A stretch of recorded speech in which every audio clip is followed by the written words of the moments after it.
तो दोस्तों अपना चल रहा था मेवाड़ राज्य का इतिहास। उसमें मैंने महाराणा सांगा तक कंप्लीट कर लिया था। तो देखिए पिछले लाइन को मैं जो आज का हमारा वीडियो होगा, लेक्चर होगा, उसको मैं एक बार जोड़ देता हूं ताकि आपको कंफ्यूजन न रहे, आपको अच्छी तरह से क्लियर आपको समझ में आ जाए। तो देखो हम पढ़ रहे थे मेवाड़ का इतिहास, जिसमें राणा सांगा। राणा सांगा की दो पत्नियां थी। एक का नाम था करमावती या फिर करमवती भी कहते हैं, और एक पत्नी का नाम हमें मिलता नहीं है। एक पत्नी तो रहती है चित्तौड़ दुर्ग में, और एक पत्नी रहती थी रणथंभौर दुर्ग में। क्योंकि आपको पता है अगर एक आदमी के दो पत्नियां होगी तो उसमें क्या होगी, राजस्थानी भाषा तो भाषा की बात करूं तो चुड़बुड़ रहती है। ठीक है, तो अलग अलग क्या है दुर्गों में है। अभी राणा कुंभा सॉरी राणा कुंभा क्या, अपने सांगा जी है वो क्या कर रहे हैं, युद्ध कर रहे हैं। कौन सा, खानवा का युद्ध। किसके साथ, बाबर के साथ खानवा का युद्ध चल रहा है। और इस युद्ध होने के पश्चात दोस्तों वो आते हैं अपने रणथंभौर दुर्ग में अपनी दूसरी पत्नी के पास, जिसका नाम है करमावती। करमावती के दो पुत्र हैं, उद्देशी और विक्रमादित्य। बड़ा है विक्रमादित्य और छोटा है उद्देशी। और जो एक अन्य पत्नी है जो चित्तौड़ दुर्ग में है, उसके बड़े पुत्र का नाम है रतन सिंह और छोटे पुत्र का नाम है भोजराज। ठीक है, दोनों को दुर्ग बंटा हुआ है। होता क्या है दोस्तों, जब खानवा का युद्ध हुआ था उसमें सांगा की सहायता करने के लिए आ रहा था अपने मेदिनी राय। चंदेरी का शासक था मेदिनी राय, सहायता करने के लिए आ रहा था। लेकिन 1528 में क्या, सॉरी 1528 में एक जो चंदेरी पर शासक कौन कर रहा था, शासन वो कर रहा था मेदिनी राय। तो बाबर आक्रमण करता है चंदेरी के मेदिनी राय पर। ठीक है, तब सांगा मेदिनी राय की सहायता करने के लिए चंदेरी जाता है। लेकिन कालपी नामक स्थान पर, मध्य प्रदेश में कालपी नामक स्थान आता है, और वहीं पर जो सांगा के सैनिक वगैरह होते हैं, सांगा के सरदार होते हैं, वो सांगा की हत्या कर देते हैं जहर कुछ देकर। ठीक है, उनके बाद उसका अंतिम संस्कार भीलवाड़ा मांडलगढ़ में किया जाता है। और उनके बाद उन जो दो गुट बन गए, एक परिवार का चित्तौड़ दुर्ग में और एक का रणथंभौर दुर्ग में, उनमें क्या होगी, अपने तलवार की धार हो गई। तो दोस्तों उनके बाद क्या होता है, तलवार की धार हो गई थी, क्यों हुई, इसका कारण दोस्तों यह है कि शासक कौन था, रतन सिंह। कहाँ का था, चित्तौड़। वो कहता है सबसे बड़ा सांगा का बेटा मैं था, तो मुझे सब कुछ मुझे मिलना चाहिए था, मेरी मृत्यु के बाद वो ले सकते थे। लेकिन मतलब उसमें बात करूं, मतलब बहुत ही क्या करे, एकदम धार बंध गई परिवार के, मतलब परिवार के टुकड़े हो चुके थे। उनके बाद कर्मावती बूंदी के सुरजनहाड़ा अपने भाई को बुलाती है और रतन सिंह की हत्या हो जाती है, और पूरे जो चित्तौड़ दुर्ग है, जो रणथंभौर दुर्ग है, उस पर अधिकार हो जाता है अपने विक्रमादित्य जी का।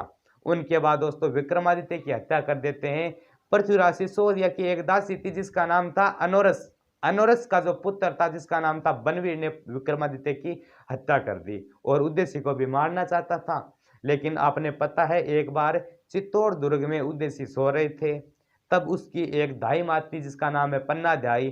पन्नाध्यायी को पता लगा कि ये जो बनवीर है वो हत्या करना चाहता है अपने उद्देश्य की। तो पन्नाध्यायी एक दासी पुत्र भी कह सकते हैं, अपने पन्नाध्यायी अपने समय के पुत्र चंदन को सुलाकर उद्देश्य को जो कोमलगढ़ दुर्ग था उसमें भेज देती है, और चंदन की हत्या हो जाती है। हत्या किसकी करना चाहता था, अपने बनवीर, वो हत्या करना चाहता था उद्देश्य की। लेकिन उनके बाद उद्देश्य का राज्याभिषेक होता है, आगे भी उद्देश्य है वो बनवीर की हत्या कर देता है। तो चलिए दोस्तों अब हम शुरू करेंगे उद्देश्य से लेकर आगे का इतिहास। तो दोस्तों अब हम पढ़ते हैं महाराणा उद्देश्य के बारे में, क्या किया उन्होंने, कब राज्य गद्दी पर बैठे, और उनके जो पुत्र थे महाराणा प्रताप, उनके बारे में तो आपने सुना ही होगा, महाराणा प्रताप का जीवन परिचय, महाराणा प्रताप ने कितना मतलब बड़े संघर्ष किए। तो देखो अब इनके पिता महाराणा उदयसिंह की बात करते हैं। किसकी बात करेंगे, मेवाड़ का इतिहास चल रहा है, महाराणा उदयसिंह, इनकी बात करेंगे। तो दोस्तों शासनकाल हमें इनका क्या मिलता है, शासनकाल हमें मिलता है 1537 से लेकर 1572 तक, ये इनका शासनकाल है। देखिए कितने वर्षों का है, आप अंदाज लगा सकते हैं, क्योंकि 1572 में जो अपना महाराणा प्रताप था वो गद्दी पर बैठ जाते हैं। महाराणा उदयसिंह, पहले इनके बारे में देखो क्या क्या बनता है क्वेश्चन। इनमें बनता है इनके दाई माँ, क्या है, दाई माँ बनता है, मतलब दाई माँ कौन थी इनकी। ठीक है, इसका ढाई माह का नाम मिलता है पन्ना ढाई।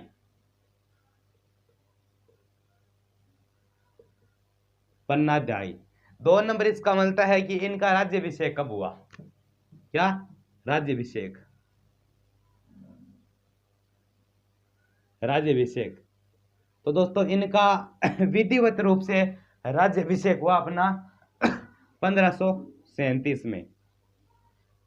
ठीक है, और आपको पता है तो 1537 में क्या होता है, इन्होंने एक जो पृथ्वीराज सिसोदिया है, जिसे इतिहास में उड़ना राजकुमार के नाम से जाना जाता है, और उस पृथ्वीराज सिसोदिया की एक दासी हुआ करती थी जिसका नाम था अनोरस। अनोरस का एक पुत्र था जिसका नाम था बनवीर। तो दोस्तों बनवीर ने इसके बड़े भाई की हत्या की थी। आपको पता है, अभी मैंने आपको बताया, बनवीर ने हत्या की थी विक्रमादित्य की और उद्देश्य को भी मारना चाहता था। तो 1537 में क्या हुआ, इन्होंने बनवीर की हत्या की। बनवीर की हत्या, बनवीर की हत्या कर दी। किसने की थी? महाराणा उदयसिंह ने। और चित्तौड़ पर भी अधिकार हो गया, कोमलगढ़ दुर्ग में तो अधिकार उनका था ही। अब देखो आपको पता है समय क्या चल रहा है, 1537 1572। अगर आपको पता है तो सन 1539 में दिल्ली पर किस वंश का शासन हो जाता है? दिल्ली पर शासन हो जाता है सूर्यवंश का, यानी शेरशाह सूरी का। ठीक है, और वो क्या करता है, शेरशाह और मारवाड़ का शासक था मालदेव। मारवाड़ यानी जोधपुर। शेरशाह व मारवाड़ के शासक के बीच, शासक क्या नाम है, मालदेव के साथ युद्ध होता है। युद्ध, और युद्ध का क्या नाम मिलता है? गिरी सुमेल का युद्ध। युद्ध का नाम क्या है दोस्तों? गिरी सुमेल का युद्ध। गिरी सुमेल का युद्ध। इस युद्ध के बाद जोधपुर के मेहरानगढ़ दुर्ग पर अधिकार हो जाता है शेरशाह सूरी, यानी कह सकते हैं फरीद का अधिकार हो जाता है मेहरानगढ़ दुर्ग में। ठीक है, इस दुर्ग के बाद किसका अधिकार हो जाता है मेहरानगढ़ पर? मेहरानगढ़ दुर्ग पर अधिकार हो जाता है फरीद का। फरीद यानी शेरशाह सूरी का। शेरशाह सूरी। और ये युद्ध कौन सा है? गिरी सुमेल का युद्ध है। किन किन के मध्य हुआ? माल अपने जो मेहरानगढ़ दुर्ग, मारवाड़ का शासक कौन था? मालदेव था। और दिल्ली का शासक उस समय कौन था? सूर वंश का शेरशाह सूरी था। ठीक है, अब देखो जो आज का मध्य प्रदेश है, अगर दिल्ली से कोई व्यक्ति मध्य प्रदेश जाता है तो बीच में क्या आता है? मालवा। मालवा बीच में, मतलब मालवा यानी मध्य प्रदेश जाता है, बीच में आता है, सॉरी मेवाड़ आता है। ठीक है, तो मेवाड़ इसमें किस तरह अकबर के किरकिरी बन गया, क्योंकि 1556 में आपको पता है वापस अपने मुगल वंश का शासन आ जाता है। तो इस प्रकार मेहरानगढ़ दुर्ग पर अधिकार हो जाता अपना शेरशाह सूरी का। बाद में क्या होता है देखो, आराम से देखिए, कोई बस आपको दिक्कत वाली बात नहीं रहेगी। सूरवंश समाप्त हो रहा था। 1556 में शासक बन गया दिल्ली का अकबर। कौन बना? अकबर बना। तो उनके बाद होता क्या है? दिल्ली का शासक कौन है?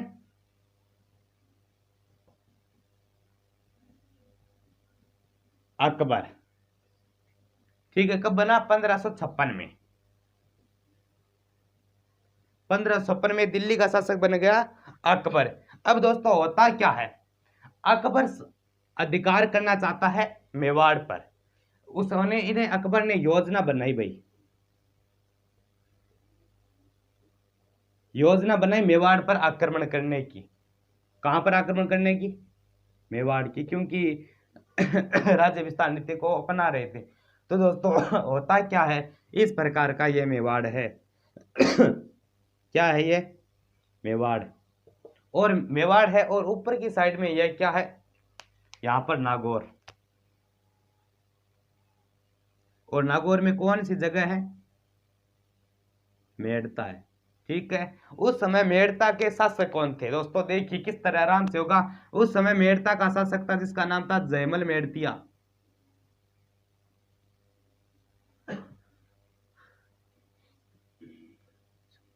जैमल मेड़तिया और इसका एक भतीजा था जिसका नाम था कल्लाजी राठौड़। कल्लाजी राठौड़, कल्लाजी राठौड़। तो दोस्तों होता क्या है, अकबर क्या करता है, देखिए अकबर इस पर आक्रमण करता है। कहां पर अकबर पहले आक्रमण करता है, मेड़ता पर, ठीक है। लेकिन होता क्या है, ये जैमल मेड़ते और कल्लाजी राठौड़ है वो अकबर के अधीन नहीं हुए, अकबर की सेवा में नहीं रहे, मतलब उन्हें कह दिया कि हम आपके अधीनस्थ नहीं होंगे। और जैमल मेड़ते यह कहकर कहाँ भाग आए, यह भाग गए मेवाड़ पर। और मेवाड़ का शासक कौन है उस समय, उदयसिंह। उदयसिंह के पास शरण लेने के लिए आ गए। कौन कौन आ गए, जैमल मेड़तिया, कल्लाजी राठौड़। दुश्मन किसके हैं, अकबर के हैं, ठीक है। और यहाँ पर जो मालवा है, नहीं सॉरी गुजरात है, और गुजरात का शासक था उस समय बाज बहादुर। बाज बहादुर भी अकबर की अधीनता स्वीकार नहीं करता है, और वो ही बाज बहादुर भी आ जाता है उदय सिंह की शरण में। देखो यहाँ पर अकबर के जो विद्रोही है जैमल मेड़तिया और कल्लाजी राठौड़, वो भी उदय सिंह की शरण में आ जाते हैं, ठीक है। अकबर की अधीनता स्वीकार नहीं करते हैं, और गुजरात का शासक बाज बहादुर भी उदय सिंह की शरण में आ जाता है। ये किसके मतलब कह सकते हैं शत्रु है, किसके शत्रु है, ये शत्रु है अकबर के, क्योंकि अकबर ने तो आक्रमण किया और ये बाज अपने कहाँ दौड़े चले आ गए, उदय सिंह के पास चले आ गए। तब पीछे से क्या किया अकबर ने, मेड़ता जो क्षेत्र था क्यों खाली हो गया, ये तो दौड़कर उदय सिंह के पास आ गए, तो वहां पर कब्जा कर लिया। उनके बाद क्या होता है, देखिए जो अकबर है, जो ये अकबर है, ये लिखता है पत्थर। किसको लिखता है, ये पत्थर लिखता है उदय सिंह को, कि महाराज मेवाड़ के सरदार उदय सिंह, मैं आपसे निवेदन करना चाहता हूं कि मेरे विद्रोही को छोड़ दे या मेरे विद्रोही को मेरे पास पहुंचा दे, क्योंकि ये मेरे विद्रोही है, मैंने मेड़ता पर अधिकार किया है और उन्होंने मेरी अधीनता स्वीकार नहीं किया, तो वे मेरे विद्रोही कहलाते हैं। मेरे विद्रोही को छोड़ दो, मेरे पास यहाँ पे पहुंचा दो। कितने विद्रोही है, 3, जैमल मेड़तिया जी, कल्लाजी राठौड़ और अपने गुजरात का कौन है, बाज बहादुर है, ये 3 है। तब भाई उदय सिंह ने कह दिया कि मैं मतलब जो ये 3 मेरे पास व्यक्ति है, ये मैं न तो भेजूंगा आज और न भेजूंगा कल, मैं कभी नहीं भेज सकता, क्योंकि मेरा ये प्रण है, मेरे पूर्वजों का हमारा ये प्रण है कि कोई भी व्यक्ति किसी के शरण में आ जाता है, किसी का अर्श लेने के लिए आ जाता है, उसे कभी टाला नहीं जाता और किसी को सौंपा नहीं जाता, तो ये मैं नहीं कर सकता। तब अकबर को आ गई काठी राजस्थानी भाषा की बात करें तो क्रोधित हो गया अकबर। और दोस्तों इस अकबर क्या करता है 1567-68 में, कब 1567-68 में यह आक्रमण करता है मेवाड़ पर। देखिए किस तरह में, आराम से आपको बताता हूं।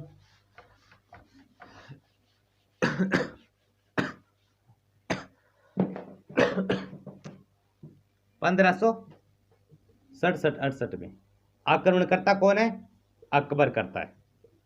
कौन करता है, अकबर करता है। कहां करता है, मेवाड़ वाले एरिया में। क्यों करता है, क्योंकि देखो यहां पर शासक कौन है दोस्तों मेवाड़ में, उदयसिंह। उदयसिंह कौन है, उदयसिंह वही उदयसिंह है जो महाराणा प्रताप के पिता है। तो दोस्तों कहा जाता है अकबर के भय से क्या होता है, उदयसिंह ने मेवाड़ के सभी दुर्गों की चाबियां अकबर को सौंप दी। कहने का अभिप्राय यही है कि अकबर ने अधीनता स्वीकार कर ली, किसकी, अकबर की। उनके बाद क्या होता है दोस्तों, ठीक है, यह आक्रमण करने के लिए आ रहा है अकबर, और इन्होंने सभी जो दुर्गों की चाबियां हैं मेवाड़ की वो देता था अकबर को, और अपने परिवार के साथ यहां से निकल जाता है जंगलों में। कौन, उदयसिंह जंगलों में निकल जाता है पूरे परिवार के साथ, पूरा परिवार किसका, उदयसिंह का। अब देखो भाई उदयसिंह का परिवार कौन कौन हो सकता है, जिस प्रकार उनकी 2 रानियां थी, बटियाणी और अपने जयवंता बाई, और महाराणा प्रताप उनके पुत्र हो गए, जगमाल उनका पुत्र हो गया। तो इस प्रकार ये आ गए अपने जंगलों में। अकबर को पता लगा कि मैं जिस व्यक्ति के साथ युद्ध करने के लिए आया हूं वो व्यक्ति चला गया है जंगलों में।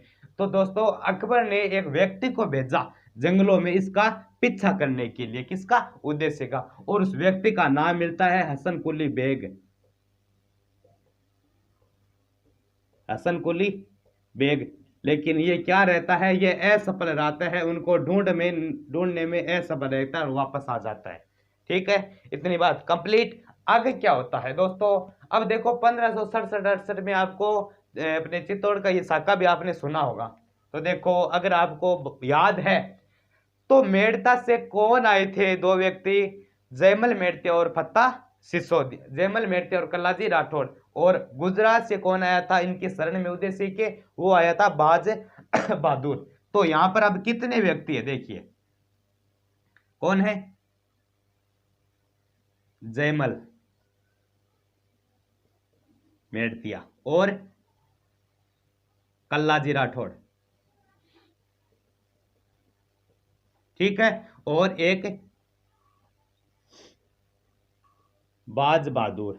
कौन है? बाज बहादुर। और अगर आपको पता है, आपने चंदन वाली कहानी सुनी होगी, पन्नाध्यायी वाली, जिस व्यक्ति की हत्या हुई थी, विक्रमादित्य की तो हत्या हो चुकी थी पहले। कौन था विक्रमादित्य? यह उदयसिंह का बड़ा भाई था, यानी कह सकते हैं महाराणा प्रताप का बाबोसा था। ठीक है, महाराणा प्रताप के बाबोसा का एक पुत्र था जिसका नाम मिलता है फत्ता सिसोदिया या फिर पत्ता सिसोदिया। कितने व्यक्ति हैं दुर्ग में? जयमल मेड़तिया जी, कल्लाजी राठौड़, बाज बहादुर, पत्ता सिसोदिया, 1 2 3 4। उदयसिंह क्या करते हैं, इस चारों व्यक्तियों को जो ये चित्तौड़गढ़ दुर्ग है सौंप देते हैं, और आप जो खुद होते हैं वो चले जाते हैं पूरा परिवार जंगलों में।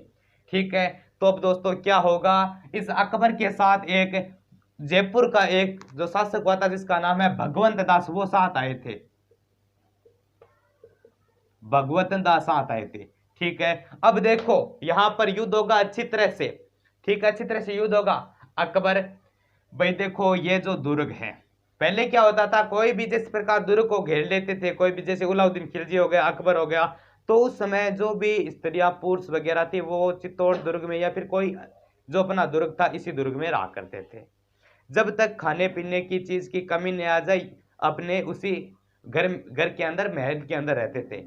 जब खाने पीने की कमी आ जाए तो तलवार लेकर केसरिया साफा धारण करते थे, और जो महल होता था उनमें अग्निकुंड सजाया जाता था, क्योंकि उस समय जोहर होता है और केसरिया होता है। तो दोस्तों होता क्या है, यहां पर अकबर भी आ गया चित्तौड़ के आगे, और कौन है इसका साथी?